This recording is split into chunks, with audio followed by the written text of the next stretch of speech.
Hello everyone, today we're going to be diving into something that could completely change the way you view the world. I'm going to break down exactly why, according to Karl Marx, you're in this difficult spot, and trust me, this could be the only video you ever have to watch on this topic. We're going to explore, to put it simply, why you are poor. And I'm going to touch on two key points here. One is going to be why you are poor in Marx's framework, and two, what you can do about it.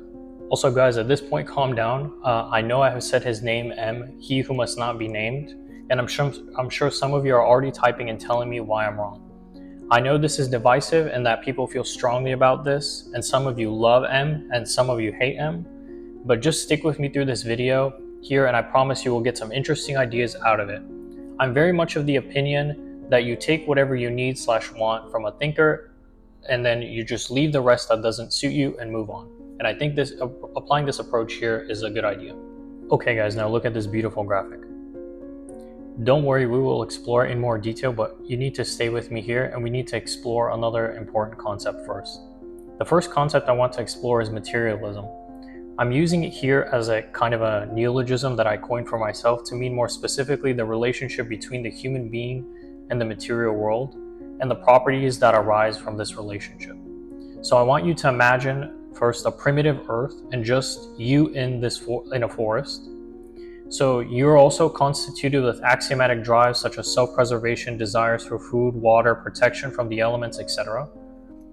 Already here, from this, we can see some insights that this relationship is antagonistic and not neutral from the very start.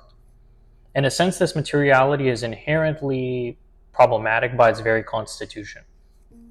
The reason is, if you just stand around and do nothing in the forest, you will quickly be negated and die. And the world will not readily hand you over much or hand you over anything, really. The material world is indifferent to your needs and desires. The only way you will get what you want is through labor.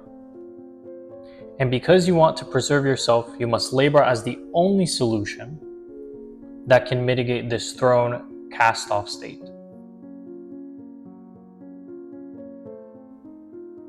This indifference of the world and universe, strictly just Earth in this case, because our example is just confined to the Earth, combined with a human being that has an instinct for self-preservation and desires that help it achieve this end, this bidirectional relationship is what I will call materialism going forward in this video.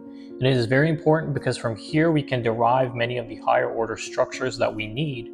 And we've also... Okay guys, so as I just mentioned, one important point that we derived from this bidirectional relationship between you as the human being and the material world is that you need to labor in this system to achieve anything.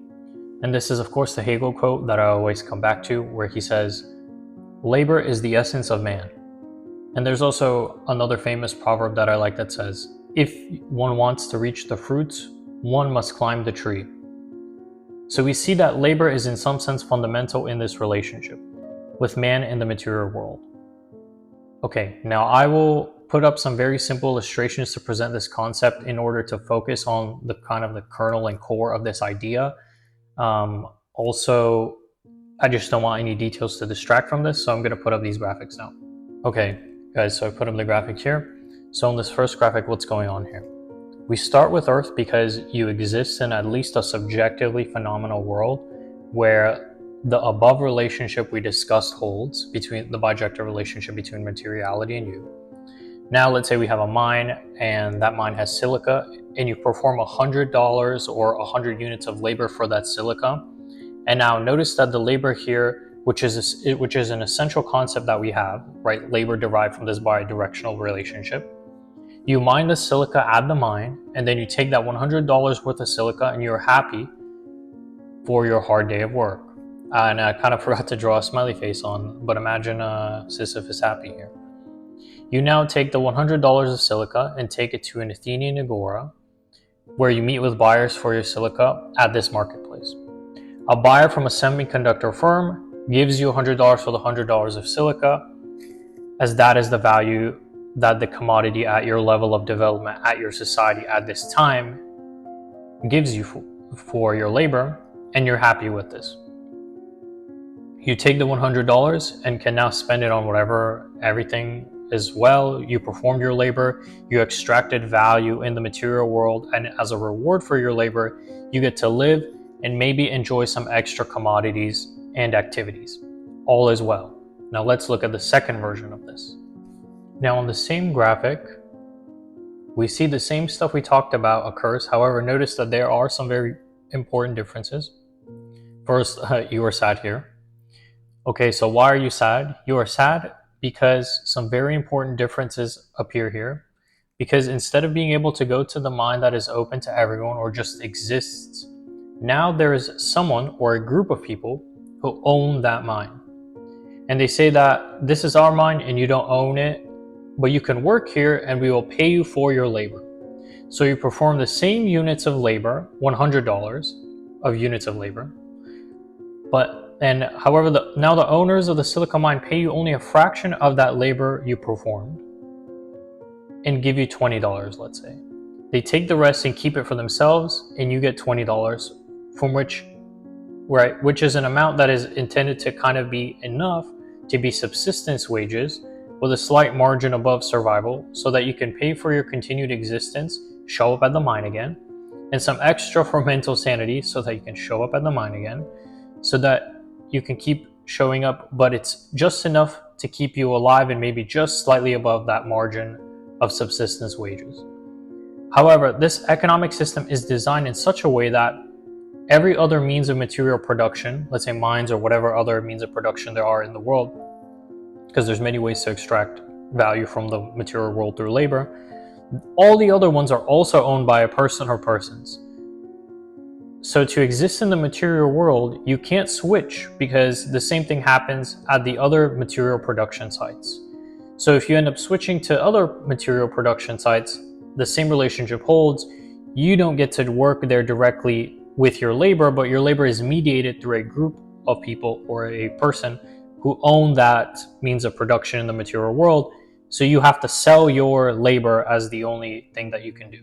So now let's analyze what happened here. Also, if you're wondering why I did these kind of slightly silly graphics, part of the reason why is because Marx, in one of the opening introductions or prefaces, I don't remember which one, he kind of laments that it's hardly going to be the workers who he's like targeting with this work who are going to read it. It's because they're just too busy and they have too many things going on to just try and survive and subsist. So I thought the graphic would kind of provide a very clear and concise visual that explains what is at the very kernel of this relationship and idea.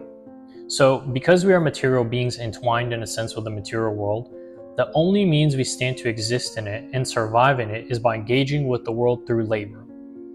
This means the production of material products to survive is at the core of this relationship. Marx says in Capital Volume 1, the owner of labor power, instead of being able to sell commodities in which his labor is objectified, must rather be compelled to offer for sale as a commodity that very labor which exists only in his living body. There are only two logical conditions for the means of production. You either own your own labor, or someone else owns your labor in a sense. And we saw what happens in both conditions and both outcomes in the graphics.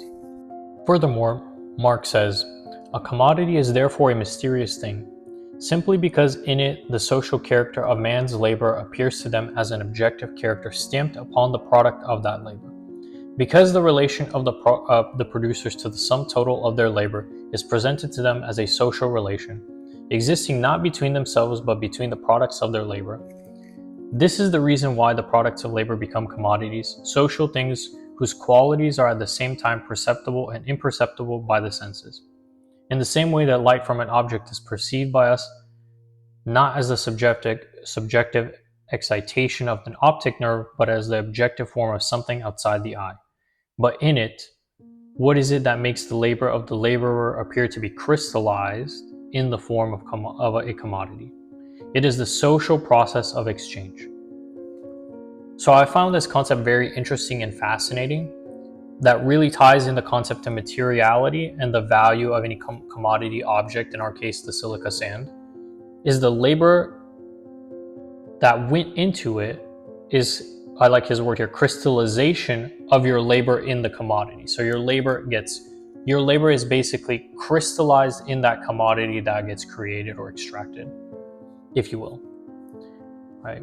So, however, there's another further qualification that the labor you've performed, as Marx says in another place, is that it is socially necessary abstract labor. That is what is crystallized in the product of creation. It's labor that's performed but is also socially necessary. It's not just, for a quick example, let's say you go and just dig a hole in the forest, but there's no like a social framework in which that's a form of socially necessary, useful work at your level and stage of development. So you don't really get anything from this, and you're not extracting any value for society, because in that framework it's just meaningless. But let's say you, in this case where you're mining silica sand and that's used in semiconductors, very valuable, highly valuable, then in this case the labor you're performing is socially necessary, so that labor gets crystallized in that commodity that you've created. So, meaning if you mine silica sand but there's no social uses for it at that stage of civilization, like I just said, that in a sense the value of your labor in you making this product is very low, right? Because like I said, no one is in this level of society, no one cares. However, say you live in another civilization at another time, and the value of silica sand that you mine can be used to make semiconductors. The value of your labor in making that project in this specific society at this specific time at this specific level of development will carry a very large value. Another example would be, let's say you bring an iPhone to like a tribe in Sumatra in Indonesia, right? So like a society that's like at another level of social development where they might place a lower value on something. They might just burn it, or they might use it as like a mirror. But within their social structure and confines of values and systems, they don't have any use for it. There's no internet. They can't connect to it. They can't access all of the things that we can. For us, it would be a way more valuable tool than for them. For them, it might be very primitive. They might just burn it because it gives them heat, right? So the value of these commodities depends on the level of development of society. And again, I think it's very important to remember that quote. So guys, there's many more things we can cover from Marx. We've only really scratched the surface here, but I think we've touched on some very important kernel and core concept. Basically, the fact that the means of production are owned not directly by you, or you don't get to directly use your labor in them, but they're mediated through a group of individuals or an individual. That kind of explains why the current economic system, it's impossible for you to get ahead pretty much by design. Even if you make 50% than your fellow wage slaves, you're still poor and you'll never get rich by design. And even if you think that this will make you rich, it will be nothing compared to the wealth that those who own the means of production have, which is probably 100x that, or 1,000x that actually, or even more, of your wealth. And part of the ideology is to have you fighting intensely for that relative insignificant scrap. So say comparing yourself to other people who are also in the same situation. And again, this is by design, right? So to have you fighting kind of with this. We also can get into ideology and how that is used to make you think that if you just work hard at your means of production location, you will become rich. But the reality is that you will always be under the system and only gain a fraction of the labor that you performed. Another ideological expression being seen that also would fall into this, so I'm not going to go too much into this, would be like just brain rot content, or watching Netflix, or even other forms of distraction. This kind of makes you not focus on these core kernel issues, but it's intended to distract you and keep you dumb and poor, so that you can live a subsistence wage lifestyle in perpetuity and keep basically benefiting the people who own the means of production. Alright guys, in a bloom, I promised you that I would give you some potential solutions of how you can fix this problem personally and maybe escape the situation. So one option is starting a business that competes with the currently established means of production, say a better or more efficient mine, or a company that enhances or improves the more efficient mine, or something along those lines. Basically, you need to start a business or a firm This is, of course, difficult and has a lot of risks. You need to basically take the risk and put in a lot of work to do this, but this is an option. Think of like VC companies. Another would be engage in work, if there really is any left like that, where you engage directly with the material reality, like we had in graphic 1, where you get to keep 100% of your labor or as much of it as you can. Say like YouTube content creator, you get to keep a fraction of that money. Maybe like Uber driver too would qualify that, or like some kind of delivery service, but again, you're only keeping a fraction of your labor. But basically you would have to find something, if there's anything like that left, where you can directly engage with labor and it's not mediated. The other option is you can get lucky and have some financial asset appreciate a lot, and like that gives you a lot of money. I don't know if that will like make you rich, but it could give you some comfort. That's another option. Then option D, of course, if you're born into wealth, congrats, just don't squander it, otherwise the mines are waiting for you. And the last one, question mark. I'm not going to say this one explicitly, but you know what I'm referring to here. And yeah, this is more of a collective one. All right, guys, so I know I've tried to remain at least somewhat normatively neutral throughout this discussion, though definitely leaning a little bit more towards a critique of the current economic system. The reason is because I think it's complex and comes down to these thoughts that I have about this.